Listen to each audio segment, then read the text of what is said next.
As-tu déjà rêvé de rencontrer une personne originaire d'une galaxie lointaine et de faire sa connaissance? Une telle expérience est quelque chose de grandiose et d'inquiétant tout à la fois. Nous avons déjà voyagé dans l'espace, nous sommes allés sur la Lune et certains de nos robots ont même parcouru la surface de Mars. Mais nous ne nous sommes encore jamais fait d'amis extraterrestres. Pourquoi n'avons-nous jamais trouvé aucune preuve de vie intelligente au-delà de la Terre? Ni Wikipédia ni les forums ne peuvent répondre précisément à cette question, même si les gens spéculent sans cesse. Alors, pourquoi ne pas poser la question à une IA? Elle m'a fourni quelques réponses. Plongeons dans le vif du sujet. Tout d'abord, il se peut que nous n'ayons pas assez cherché. Nous avons à peine gratté la surface, pour ainsi dire. Les experts disent que nous n'avons encore exploré que 4% de l'univers apparent. Mais qu'est-ce que l'univers apparent au juste? Eh bien, c'est tout ce que les astronomes peuvent voir. Il est composé d'exoplanètes, d'étoiles et même de galaxies. Bien sûr, nous ne pouvons pas observer toutes les galaxies depuis la Terre. Imagine un peu. Il y a environ 100 milliards de galaxies dans l'univers observable. Qui sait ce qui se cache dans ces zones que nous ne pouvons pas voir?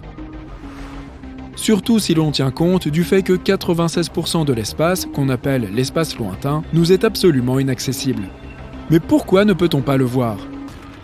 Deux choses peuvent nous aider à comprendre ce problème. L'énergie noire et la matière noire. Ce n'est pas facile à cerner, mais je vais essayer de t'expliquer. La matière noire fut découverte à l'époque où des scientifiques tentaient de mesurer la vitesse de plusieurs étoiles à différents endroits de la galaxie. Ils constatèrent que les plus extérieures d'entre elles tournaient autour de leur centre aussi rapidement que celles qui se trouvaient près de ce même centre. Ça ne veut peut-être pas dire grand-chose pour toi, mais pour les chercheurs, c'est ahurissant. En fait, ce phénomène devrait en principe déchirer les galaxies. Mais nos scientifiques examinèrent tout ça de plus près et ils apprirent que les choses fonctionnaient tout à l'opposé. Pour faire bref, ils déduisirent de leur observation qu'il y avait une matière supplémentaire dans l'univers. La matière noire. Quant à l'énergie noire, c'est plus compliqué et les scientifiques ne savent pas exactement de quoi il s'agit. Selon les estimations actuelles, l'univers contiendrait 73% d'énergie noire, 23% de matière noire et 4% de choses plus concrètes. Les planètes, les systèmes solaires et les étoiles. Il semblerait donc que nous n'ayons pas encore assez cherché. De plus, les ondes radio ne sont détectables que depuis un siècle. Et nous ne recherchons activement les signaux de civilisation extraterrestre que depuis quelques décennies. Il est possible que nous n'ayons tout simplement pas encore suffisamment examiné la galaxie. Une autre idée suggérée par l'IA est que l'intelligence est rare. Je ne peux qu'être d'accord. Elle l'est parmi nous, les humains. Qu'en penses-tu? Mais venons-en aux faits. Les conditions qui ont permis l'apparition d'une vie intelligente sur Terre sont probablement exceptionnelles. Par exemple, la Terre se trouve dans une zone stable de la galaxie, possède une très grosse lune qui stabilise son inclinaison axiale et dispose de suffisamment d'eau et de ressources pour permettre la vie. Il est possible que ce soit en raison de l'absence de ces conditions que des civilisations extraterrestres n'apparaissent pas. Les astrobiologistes sont presque sûrs que des formes de vie simples existent partout dans l'univers. Par forme de vie simple, ils désignent des cellules ou même de petits organismes pluricellulaires. Mais ne mélangeons pas tout. La vie est la vie et l'intelligence est l'intelligence. Et la vie peut exister sans intelligence, tandis que l'intelligence ne peut pas exister sans la vie. Mais le hic, c'est que pour qu'un organisme évolue, il lui faut l'énergie solaire adéquate.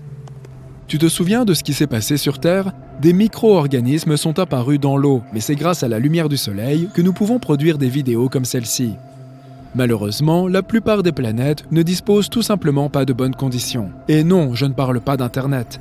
Il s'agit de l'atmosphère, des champs magnétiques protecteurs et de bien d'autres facteurs qui garantissent l'existence et la préservation de la vie. Mais ce n'est pas tout. L'humanité n'a pas toujours été telle que nous la connaissons aujourd'hui. Pendant de nombreux siècles, nous nous sommes contentés de regarder les étoiles en essayant de comprendre de quoi il s'agissait. Qui sait, il y a quelques millénaires, il y avait peut-être une vie intelligente quelque part. Mais à l'époque, nous ne pouvions pas communiquer avec elle. Ils nous auront pris pour des créatures primitives et auront décidé de ne pas entrer en contact avec nous. Et ils seront repartis comme ils étaient venus, à la recherche d'une vie meilleure.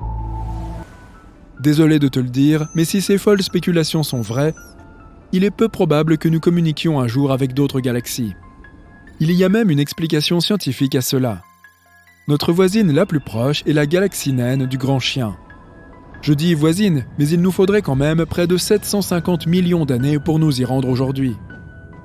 Même un signal radio ultra rapide, qui peut se déplacer à une vitesse proche de celle de la lumière, a besoin d'environ 25 000 ans pour l'atteindre.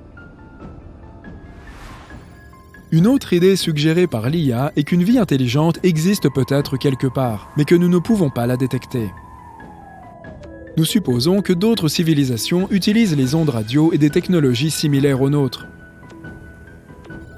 Mais il est possible qu'elles aient créé des méthodes de communication tout à fait différentes.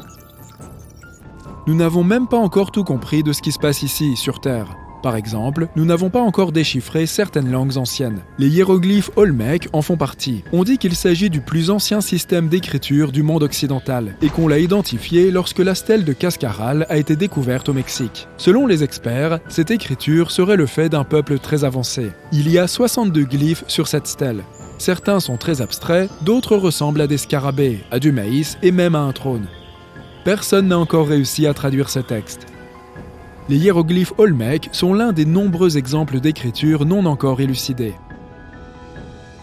Et si notre vie était comme un jeu vidéo dans lequel il est impossible de passer au niveau supérieur avant d'avoir accompli toutes les missions précédentes ? Selon une autre théorie, les autres civilisations nous éviteraient volontairement, parce qu'elles ne veulent pas nuire à notre développement ou parce qu'elles pensent que nous sommes dangereux ou agressifs.